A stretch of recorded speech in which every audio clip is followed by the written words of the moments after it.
জিনিসটা দেখতে ভালো লাগতেছিল, কিন্তু যখন এনে ঢুকছি না, এই জায়গায় কোনো রোডই নেই, সব হলো সবুজ, খেয়াল করছেন? বাট পুরা যতটুকু রোড টোড আছে তো ভাল লাগে না, কিন্তু এই জায়গায় ঢুকার পরে এই পুরাটা সবুজ, এই কারণে ভালো লাগতেছে।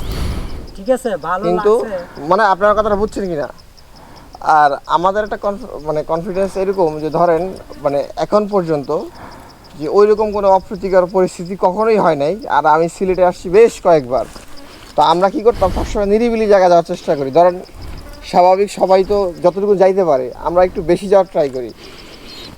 আর প্রবলেম তো আল্লাহ পাকের ইচ্ছা, আপনার কপালে থাকলে তো অনেক সময় মানুষ দেখবেন করোনার সময় অনেক মন্ত্রী মারা গেছে বাসার রুমের ভিতরে, নিজের রুমের ভিতরে। এটা ঠিক আছে। আবার অনেক রিক্সাওয়ালা ওই আপনার করোনার রুগীরে হাসপাতালে নিয়ে গেছে, রিক্সাওয়ালা কিন্তু করোনা হয় নাই। জি না। মন্ত্রী বাসার ভিতরে বসা, কারোর লগে কথা বলে না, দেখা করে না, সে করোনায় মারা গেছে, এটা তার নসিবে ছিল। তো নসিবে থাকলে আপনি কোনো কিছু হারানোর জন্য বাইরে আসা লাগবে না, ওটা বাসায় থাকলেও হবে। তো ওইটা সবসময় মাথায় আছে যে যে কোনো সময় যে কোনো কিছু হইতে পারে।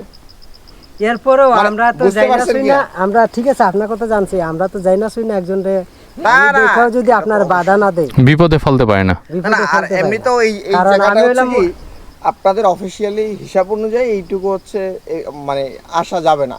হ্যাঁ। এটা আমি বুঝছি, এটাই হলো মেইন পয়েন্ট। মেন। বুঝতে পারছেন?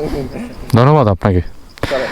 তো আপনার নাম কি? আমার নাম মোহাম্মদ আলম হোসেন। আলম ভাই, আমরা এই দিকটাই দেখতে পাচ্ছেন কত শুনশান একটা রাস্তা, এটা দিয়ে মানে ভিতরে চলে আসছে, যেটা জিনে জিনে জিনে লাগবে না, লাগবে না। যেটা হচ্ছে নিষেধ ছিল। হ্যাঁ, তো আসার পরে উনি আমাদের অনেকটা রাস্তা কিন্তু কষ্ট করে ভিতর দিকে আসছে। আসার পরে উনি আমাদের সতর্ক বার্তা দিচ্ছে যে আপনারা যে ভিতরে আসছেন আসলে এটা তো বিপজ্জনক এরিয়া বলা চলে, কারণ একদম ভিতরে আসেন, কেউ কোনো কিছু হলে কাউকে ডাক দিতে পারবেন না, কেউ আপনাকে সহযোগিতা করতে পারবে না, তো এইভাবে ভিতরে হুট করে ঢুকে যাওয়াটা নিরাপদ না। তো আলম ভাইকে অসংখ্য ধন্যবাদ যে আপনি কষ্ট করে আমাদের জন্য আসলেন। আর আমরা এখন ফিরে যাচ্ছি, আপনাকে ভালো থাকবেন। হ্যাঁ, ভালো থাকবেন, আল্লাহ হাফিজ। এরিয়াটায় আসছি আমরা, এইটা আসলে সবার জন্য না, এখানে ঢোকাটা নিষেধ। তো আমরা চলে আসছি ট্রেনে, আমাদেরকে উনি আর কিছু বলতে পারে নাই, তো উনি দৌড়ায় আসলো আমাদের পিছে পিছে অনেকটা রাস্তা, এসে আমাদেরকে বলল যে ভাইয়া আপনি যে চলে আসছেন এটা তো নিরাপদ না আপনাদের জন্য, আর এখানে অ্যালাউ নেই। হ্যাঁ, তো আরও কিছু বিষয় বলল, আমরা শুনে সত্যি একটু ভয় কাজ করলো যে দীর্ঘ কিছুদিন আগে এইখানে একজনের মরদেহ নাকি পাওয়া গেছে। তো এইটা শুনে আরেকটু ভয় লাগলো। যাই হোক, এখানে তাদের কথা হচ্ছে যে এখানে যে আপনি ভিতরে আসেন, ভিতরে আসলে অনেক ধরনের মানুষই থাকতে পারে, যে কোনো সময় একটা অঘটন ঘটতে পারে, তখন এটা দায়ভার কেউ নেবে না।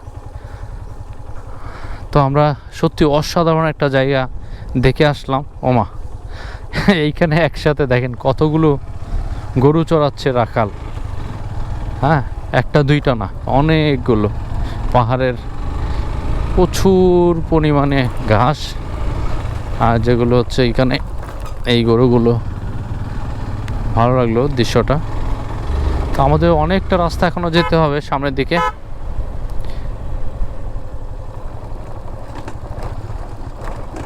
ওরে, তারা সবাই এখানে দুপুরের খানা দানা হবে নাকি, তারা